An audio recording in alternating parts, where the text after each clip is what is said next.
जब home schooling के हवाले से बात कर रहे हैं कि वो पेरेंट्स जो कि अपने बच्चों को होम स्कूलिंग देना चाहते हैं, उनकी रहनुमाई के हवाले से आज का शो बहुत ज़्यादा इंपॉर्टेंट है। और अब जो स्पेसिफिकली स्कूलों में हम देख रहे हैं जो फीस स्ट्रक्चर वो एकदम से इतना ज़्यादा बढ़ता चला जा रहा है, फिर पेट्रोल के प्राइसेस की वजह से अब मैं देख ली कि पेरेंट्स से भी परेशान है कि भाई ये जो स्कूल वैन्स हैं ये भी अब उतने किराए पैसे मांगने लग गए हैं कि उतने बच्चों की स्कूल की फीस नहीं है जितनी हम स्कूल वैन को पैसे दे रहे हैं। और साथ में बहुत सारी जगहों पे पेरेंट्स को ये भी लग रहा होता है कि नहीं ये वर्थ इट नहीं है, हम बच्चे पे इतना पैसा खर्च कर रहे हैं और हमें वो बच्चे का आउटकम भी नज़र नहीं आ रहा।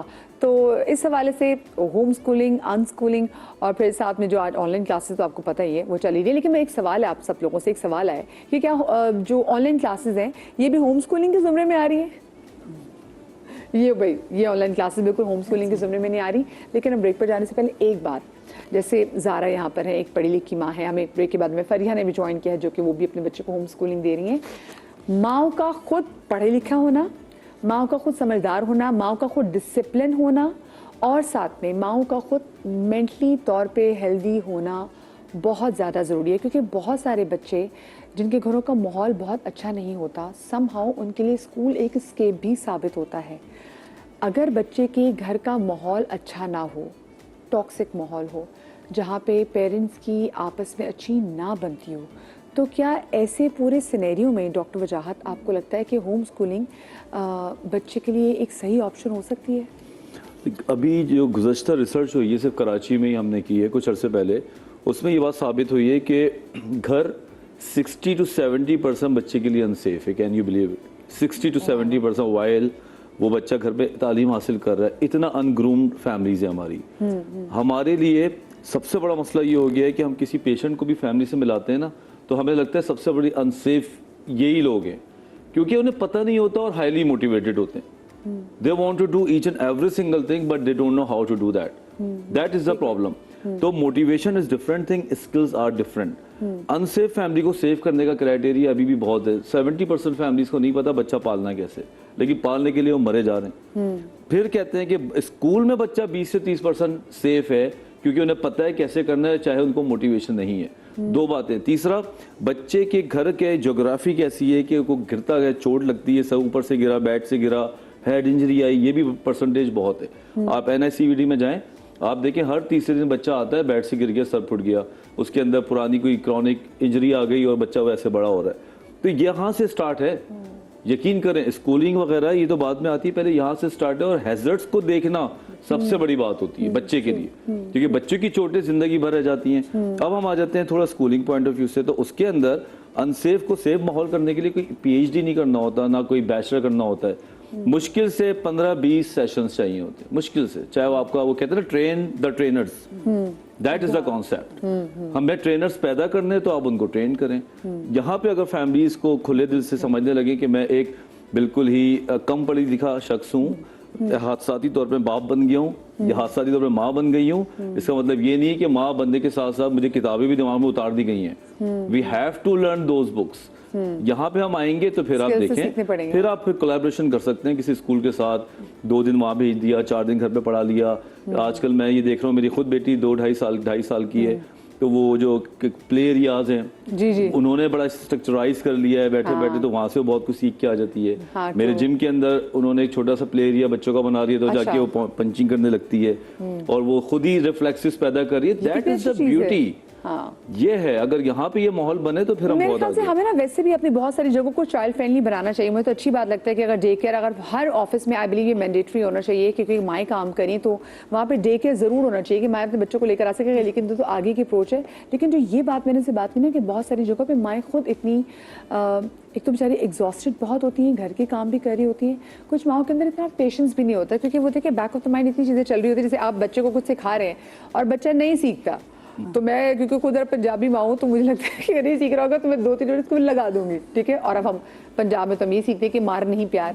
तो ऐसी सिचुएशन आई फील दैट माओ से या पेरेंट्स से ज्यादा ना सोसाइटी हम पे ये प्रेशर क्रिएट कर देती है कि नहीं तुम्हारा बच्चा क्यों स्कूल नहीं जा रहा, आगे का क्या करोगे। सो द सोसाइटी हमें we have to grow thick skin to the society कि वो जो भी बोलें आपको जो आपकी बेहतर लग रहा है बच्चे के लिए आप वो करें एंड उस तरह से फैसिलिटेट करें, स्किल्स बिल्डिंग करें। बच्चे को प्रेजेंट करना आना चाहिए, सेल करना आना चाहिए अपने आप को, उन स्किल्स पे आपको वर्क करना है जो आगे हम देख रहे हैं कि किस तरह से टेक्नोलॉजी की वजह से दुनिया बदल रही है। ज़ारा, आपने ट्रेनिंग ली? नहीं, आपने ट्रेनिंग नहीं ली, लेकिन ठीक है, आपने बच्चों को उसको देखते हुए कि कैसी चीज़ें करनी, बिकॉज ऑफ कोर्स आप वो एक पढ़ी लिखी माँ है, तो आप अच्छी तरीके से जानती है कि बच्चे को पढ़ो, क्योंकि आप पढ़ा लिखा हो ना, तो आपको एक ट्यूशन वाली बाजी हम सबके अंदर होती है अगर हमारे अंदर पढ़ाने का पेशेंस मौजूद हो। लेकिन जब मैं बात ये करी थी कि हर घर का माहौल इतना बच्चे को, बहुत से बच्चों के लिए स्केप होता है कि मैं बस स्कूल किसी तरीके से स्कूल खुले, मंडे हम जैसे बच्चों के लिए होता था हाय मंडे आ गया, लेकिन कुछ बच्चों के लिए मंडे बहुत अच्छा होता है। That's true. शुक्र है हम वापस स्कूल जाएंगे। तो ऐसे में फिर क्या कुछ चैलेंजेस होते हैं बच्चों के लिए? ऐसे में हाँ, जी, दो नहीं प्लीज।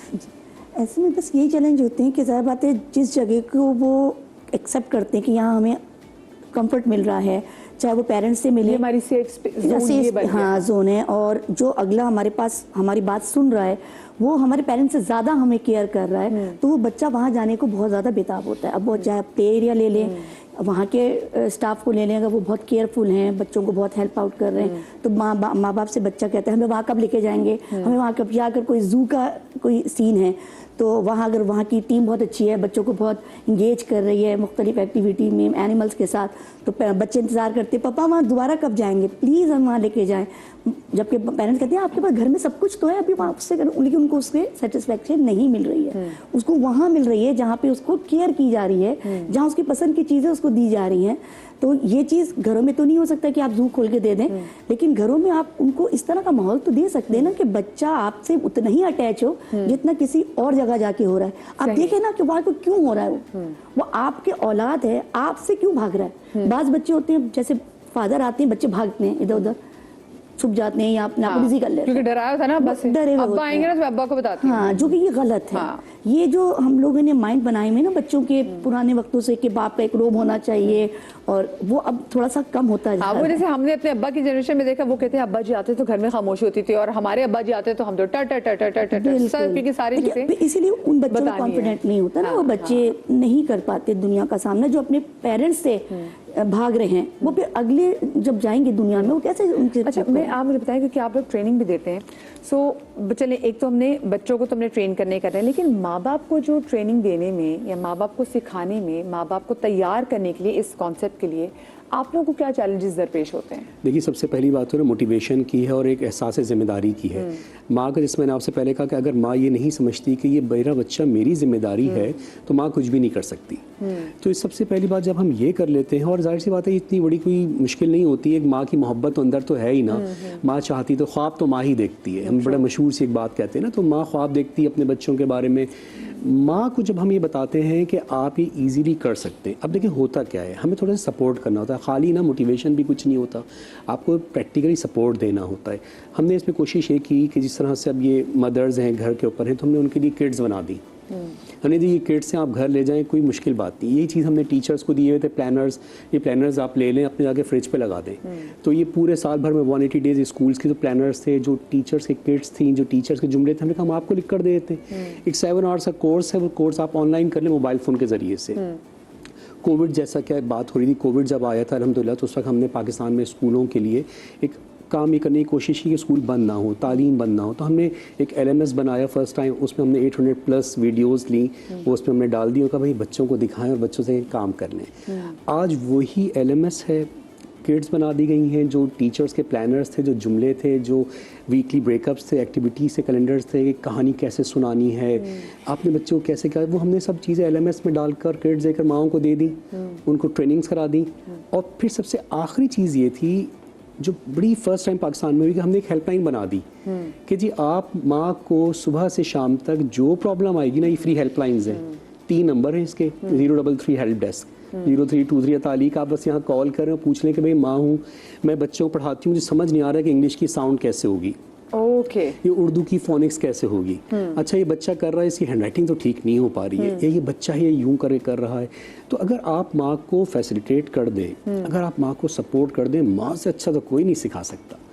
और जो हम कहते हैं ना कि स्कूल में कि ये स्कूल बड़ा अच्छा है, यहाँ पे जो है ना वो पेरेंट जो टीचर और चाइल्ड रेशियो बड़ा कम है, तो घर में तो एक माँ है और 2 बच्चे 3 बच्चे, फिर टाइम कितना सारा है, जिस तरह से बात हो रही है इन्वायरमेंट की, अब हम स्कूल्स में करवाते हैं कि जी आपने यहाँ पे एक मिनी किचन बनाना है, आपने बच्चे को डो देनी है, तो भाई घर में तो है ही ना किचन, माँ खाना तो पका ही रही है ना, जो आटा गूंथते गूंथते आप आटा दे दें कि चलो इसमें करो, थोड़ा सा आटा आपने देंगे, चलो इसमें आप प्रैक्टिस कर लो, ख की लेटर की फॉर्मेशन इसमें कर लो, केचप आपने देना ही था बच्चे को, केचप हिलाकर का पहले इसके अंदर 3 मरतबा आज का लेटर कर लो जो फ्रिज पे हमने, तो ये प्लानर जब हमने दे दिए अल्हम्दुलिल्लाह, जब हमने टीचर्स माओ को ट्रेनिंग्स दे दी, जब माओ के लिए हमने हेल्पलाइंस बना दी, माँ ने कहा भाई मेरा मसला हो गया आसान, ये सब कुछ रेडी टू यूज़ मिल गया, तो जो खर्चा 1 महीने की फीस से कम के अंदर माँ को जब आसानी मिली ना, उसने कहा अच्छा हाँ थोड़ा सा मेरा दोपहर का सोना जाएगा ना, कर लूंगी वो जाएगा, और कुछ पैसे जिसके स्कूल की फीस के मैं किसी हेल्पर को दे दूंगी, वो घर के काम कर लेगी और मैं बच्चे को कर लूंगी।